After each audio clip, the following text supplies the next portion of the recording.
Hello.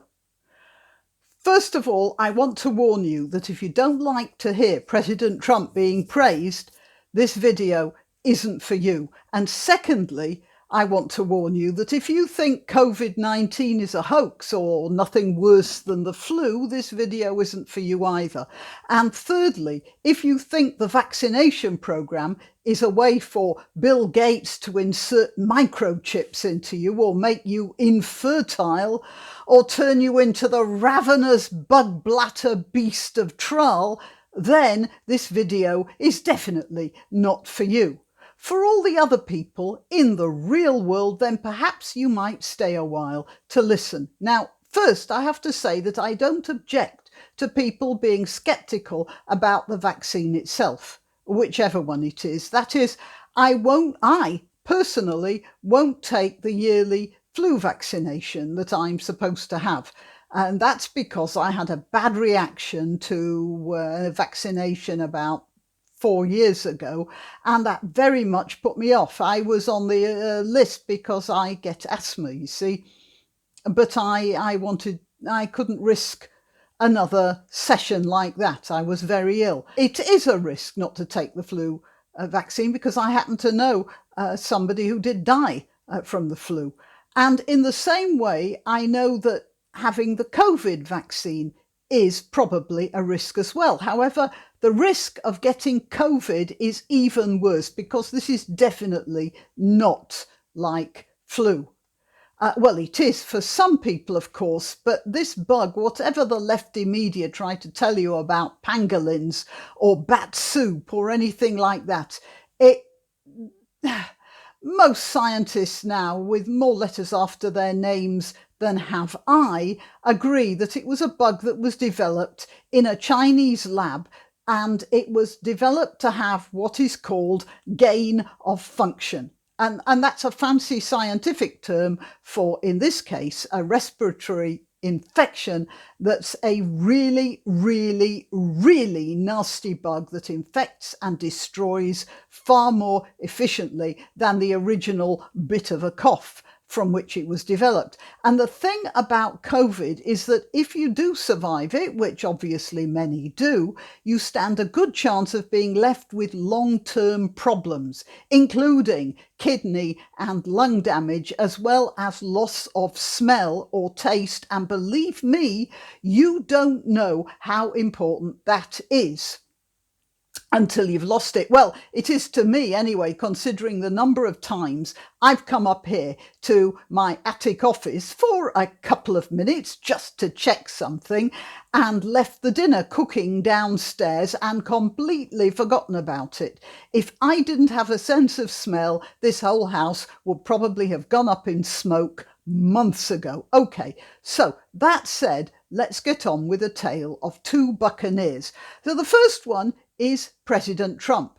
And it's an article, this here is an article in the Financial Times headlined, How Trump's Vaccine Effort Produced Results at Warp Speed. So Trump may not have done the virtue signalling stuff like wearing a mask and delivering speeches to empty car parks, but what he did do was set up a program, Operation Warp Speed, which meant that now more Americans, sorry, I thought my thing had come loose, more Americans in proportion to the population have been vaccinated than in any other country. Well, most other countries, getting on for 11 million having had the first dose.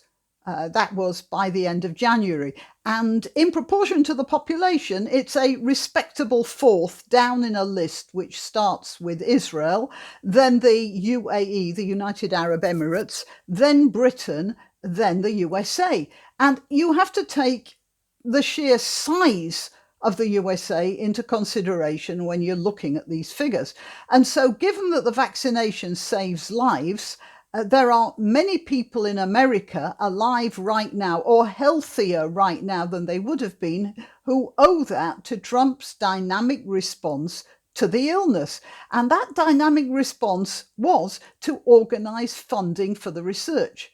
Now, let's see. This is in the Financial Times. 6 months after the former GlaxoSmithKline executive left the private sector to become President Donald Trump's coronavirus vaccine czar, this chap, by the way, is called Monsef Slaoui. Slaoui, yeah. That looks like an Algerian or a Moroccan name, doesn't it? Don't know, could be wrong. Anyway, Mr. Slaoui feels his decision has been vindicated, and critics of the ability of Operation Warp Speed to develop a vaccine in record time having been proved wrong. The easy answer for experts was to say it was impossible and find reasons why the operation would never work, he told the Financial Times. But the vaccine push is now hailed as the bright spot in the Trump administration's COVID-19 response, as products from Pfizer and BioNTech, Moderna and AstraZeneca, well, that's in Britain, well, I think it's British-Swedish, isn't it? And Oxford University move closer to approval. The point is, it's a matter of investment. You have to be sure of yourself, lay hold of the money and commit it, and that's what Trump did. Now, it's very hard to imagine someone like Biden doing something as decisive and risky as that, because it is risky. It could have been hideously embarrassing. You see, when a pharmaceutical company develops any new therapy, that company is taking a risk. First of all, they might spend millions and end up with a large vat of rancid soup that won't do anyone any good. They lay themselves open to lawsuits, if it causes its victims to turn green and lose all their hair. They have to do endless tests, and after all of that, it might turn out that the drug is either ineffective or not effective enough, or possibly wholesale damaging. And they've spent a whole load of money doing that when they could have been doing something far more profitable, like EpiPens or aspirin or something innocuous like that. And what Trump did was he committed the money to back the research. He guaranteed that the stocks would be bought whether they worked or whether they had to be thrown away. It could have cost millions, well, billions, and got absolutely nowhere. It was a gamble, but Trump was the sort of person prepared to take on such a gamble. And that meant that Pfizer and the other companies could go ahead without worrying what their shareholders might say to them. Now, we can complain a lot about big pharma, and most reasonable people have plenty to tax them with, but they did come up with the goods here, didn't they? Now, in Britain, a similar scenario was playing out. Here's an article from the Telegraph. Boris Johnson first sent Kate Bingham a text asking if she didn't mind him calling her. A few minutes later, on May the 6th, her phone rang. "I want you to stop people dying," the Prime Minister told her. 10 days later, she was appointed chair of the UK Vaccine Task Force, stepping down from her paid job as a biotech venture capitalist to oversee the development of a safe and effective vaccine that would inoculate the public against COVID-19. The Oxford team, by the way, already had been working on Ebola and a similar coronavirus called the Middle East Respiratory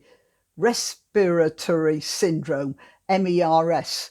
So they'd done a lot of the groundwork anyway, which is why they could get the vaccine out so quickly. But although they had the funding for those two, the funding for COVID-19 was certainly going to be difficult, considering that when Johnson rang Bingham, the scale of the problem was nowhere near obvious.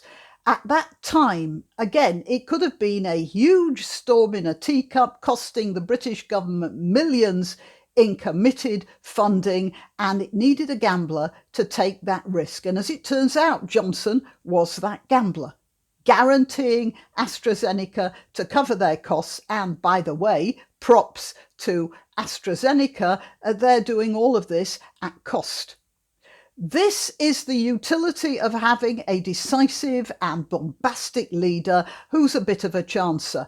And we can contrast that with the procedural plodding of the European Union. And I'm sure you'll agree it would have been just the same in the USA had a Biden administration been in charge at that time. Many of us will owe our lives to the colourful and erratic character of both Trump and Johnson, but especially in America. The way the American system kicked Trump around, I want you to remember how much you owe him. Why not treat yourself or a favoured relative or friend to these magnificent examples of merch? The mugs and t-shirts come in the Graniopteryx design or Granbo with a firearm or the more deadly knitting needles. Go to www.graniopteryx.com and whatever platform you're watching this on, please click like, subscribe and share.